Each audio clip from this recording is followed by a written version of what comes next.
Welcome to Catholic Views. I'm your host, Renae Kranz. On today's show, we will have Jan Fettrell.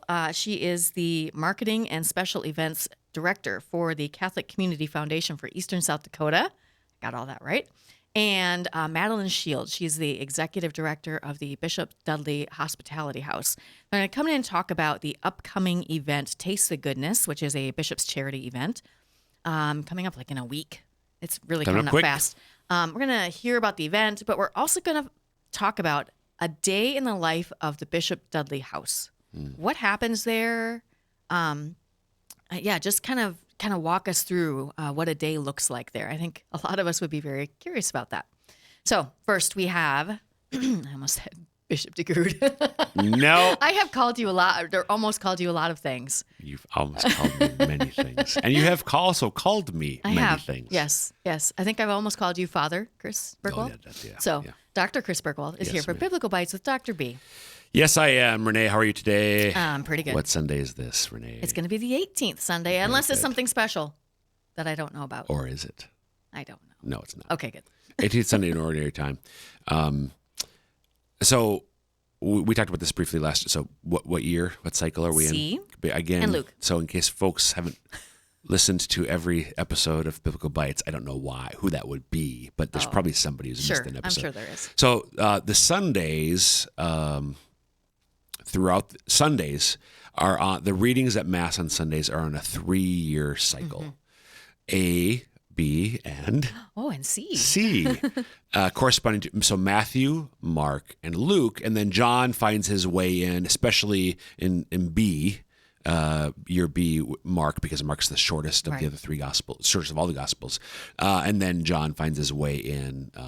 Sometimes Lent, definitely during the Easter season. So John's also definitely included. But this 3-year rotation. So every 3 years, you will hear the same readings over and over. And over the course of the we get a good, not all by any means of the Bible, but we get most of the Gospels. And then between the first and second reading, we get a good chunk of samples from the rest of Scripture. So if the only exposure to Scripture that you ever got was the Sunday Mass readings. First of all, that's not enough, to be clear. But you're going to get a lot. But it's not nothing. You're going to get, especially the Gospels, the heart of Scripture. Yes. You're going to get a lot of them, and you'll get a good exposure to the rest of both the New Testament and the Old Testament. Right. But one more thing, and it's been a while since we talked about this, and it's relevant to this Sunday's readings. Do you remember, Renae, the relationship between the readings, if any? Do you remember this? You might not, but you might. Yeah, I think usually the first reading is usually an Old Testament reading. Yep. During Easter, it's Acts, but otherwise. Right. Yep. And then the second reading is often from one of the letters, epistles from the New Testament. Yep. Just One something of the that's other not New the Gospels. Testament. That's something not Gospels, right? And is there any recollection? Is there any relationship between Usually the readings? First reading and the Gospel are more connected than the second reading and the Gospel. Yep. And the first reading of the Gospels also corresponds to another part of Scripture, the Psalm. Yeah. Yep. So why is the second reading just kind of out by itself? I don't understand.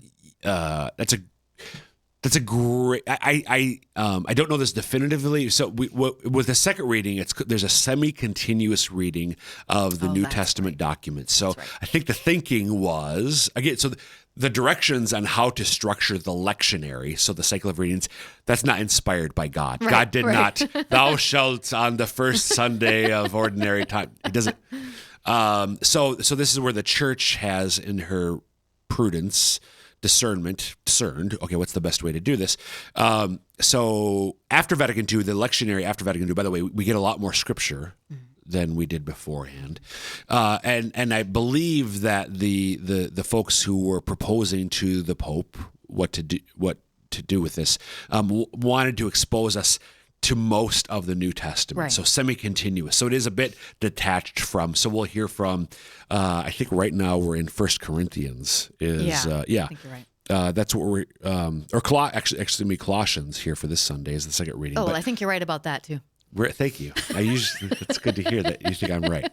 So FYI, you will notice thematic connections between the first reading, the Psalm, and the Gospel. The second, and then if you're looking for a thematic connection with the second one, you will rarely find it. So just be aware. But it's really interesting, especially if you're in the habit, the good practice, I think, of reading the scripture readings for Mass before Mass.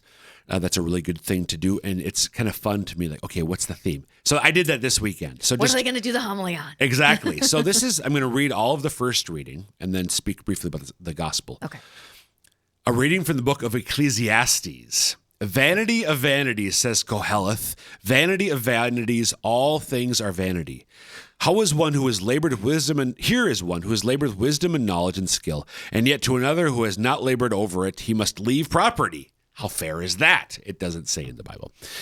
This also is vanity and a great misfortune. For what profit comes to man from all the toil and anxiety of heart with which he has labored under the sun? All his days, sorrow and grief are his occupation. Even at night, his mind is not at rest. This also is vanity. It's a pretty Debbie Downer of a first reading. Totally.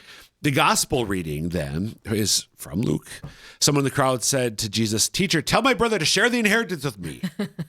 He replied to him, "Friend, who appointed me as your judge and arbitrator?" Then he said to the crowd, "Take care to guard against all greed, for though one may be rich, one's life does not consist of possessions." And then we get the parable about the person who built a barn, and the bigger barn, barn, and then, you're going to die tonight. So what was good? What good was all the possessions? Right.